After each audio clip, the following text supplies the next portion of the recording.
저는 어린 시절에 부모님과 호주로 이민 가서 대학까지 마쳤습니다. 졸업한 뒤에 혼자 한국으로 귀국해서 외국인 신분으로 취업했고 한국인 남편과 결혼하여 딸을 낳았죠. 남편과는 결혼 초부터 갈등이 있었습니다. 남편은 난폭한 편이었는데요. 성관계를 강요하고 폭력을 쓰기도 했습니다.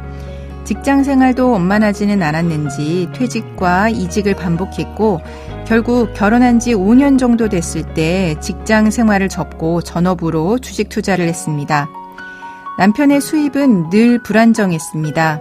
그래서 저는 아이를 낳고 나서도 곧바로 일했고 저를 안타깝게 여긴 친정 부모님이 큰 돈을 보태서 집을 사주셨습니다.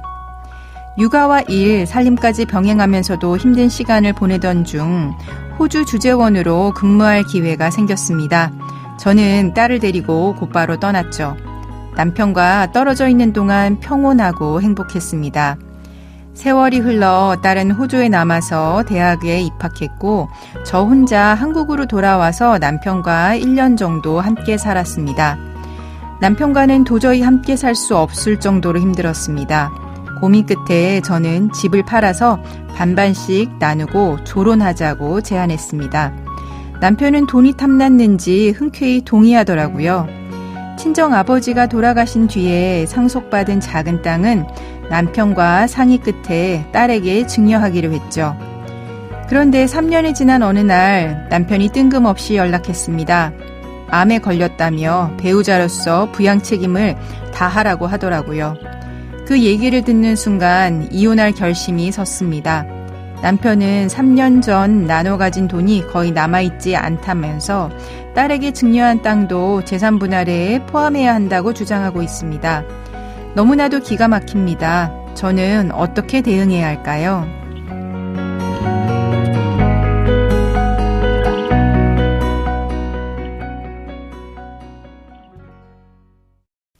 조인섭 변호사의 상담소 사연만 들으면 사실 사연자분은 제대로 된 결혼 생활을 못하신 것 같습니다. 어떻게 들으셨어요? 네, 이미 자녀도 성인이 되었고 또 20년 이상의 혼인 생활을 영위한 것으로 보이는데 정말 힘든 시간이었을 것 같습니다. 네. 근데 이제 중간에 조론 이야기가 나옵니다. 이제 요즘 조론 또 많이 하시죠? 조론과 관련해서 상담해 보신 적 있을까요? 네, 조론에 대해서 문의도 많이 들어오고 또 이혼을 하려고 했다가 마음을 바꿔서 법적으로는 이혼을 하지 않고 또 혼인관계는 유지는 하되 부부가 갈라서는 것만으로 하면서 어떻게 정리를 할지 상담하시는 경우도 많습니다. 네, 그렇군요. 그러면 이제 사연자분 같은 경우는 이제 상대방과 이미 3년 전에 조론을 하기로 하면서 재산 정리까지 마친 상황으로 보여요. 근데 그것만으로 재산 분할에 대한 합의가 이루어졌다라고 볼 수는 없을까요? 네, 그 조론이라는 개념이 그 유행을 하면서 마치 조론이 이혼과 유사한 공식적인 제도로 이렇게 이해를 하시는 분들이 있는데요. 네. 근데 사실 조론은 부부가 합의해서 별거를 하는 것이지 어떤 혼인 관계에 대해서 뭐 이혼을 한다거나 이런 법적인 효력을 발생시키는 제도가 아닙니다. 네. 그래서 어떤 당사자들이 합의로 조론을 했다고 하더라도 법적으로는 여전히 그 법률혼 그 배우자 혼인 상태로 남아 있는 것이고요. 네, 그러면은 네. 배우자 상태면 상대방 주장처럼 부부간의 부양 책임을 져야 하는 걸까요? 아무래도 그 법률은 배우자의 관계, 여전히 배우자의 관계에 있는 거다 보니까 어떤 민법에서는 부부간의 상호 부양 의무에 대해서 정하고 있어서 어떤 그 배우자로서의 부양을 해야 될 의무는 인정이 될 수 있습니다. 예, 사연자님과 상대방이 조론을 하고 3년째 별거를 이어가고 있더라도 여전히 법적으로는 부부인 상태이므로 상대방이 암에 걸리고 생활고를 겪고 있다고 한다면은 사연자님께서 일정 부분 부양 의무를 부담해야 될 여지가 있습니다. 그렇군요. 그러면은 이제 사실 이 사연자분 부부는 3년 전에 재산에 대해서도 또 나눴습니다. 그때 이제 한 합의는 이혼해서의 재산 분할 합의로 어떻게 인정될 수는 없을까요?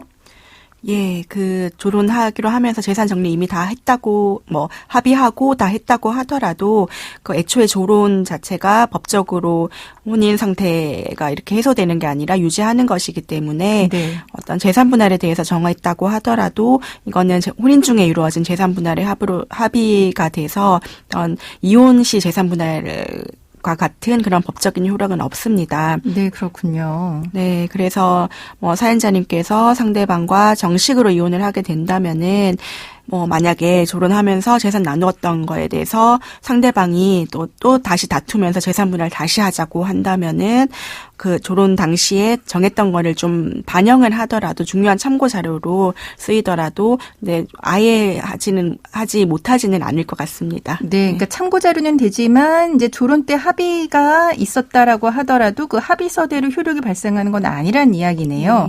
하지만 사연자분 입장에선 좀 억울할 것 같습니다. 사실 이제 이미 반반 나눠 가졌고 이후에 사연자는 딸한테 외국 학비 이제 송금해주고요, 학자금 변제 이런 거로 돈 썼고 또 상대방은 새 거주지 구입 비용 등 용도로 이제 사용한 것 같은데 그럼 이런 사정은 재산 분할 대상에 반영이 될까요? 네, 조론 당시에 어떤 재산 정리 정한 거는 사실 아까 말씀드렸던 것처럼 엄밀히는 재산 분할은 아니고 다시 이혼을 할 경우에 다시 재산 분할에 대해서 정하게 됩니다. 그런데 재판상 이혼에 따른 재산 분할에 있어서 어떤 분할의 대상이 되는 거는 이혼 소송 끝날 무렵에 그 재산을 기준으로 하는 것이 원칙입니다. 그런데 그 재산관계 변동이 있었다면은 그런 후발적인 사정들도 좀 반영은 될 수는 있는데요.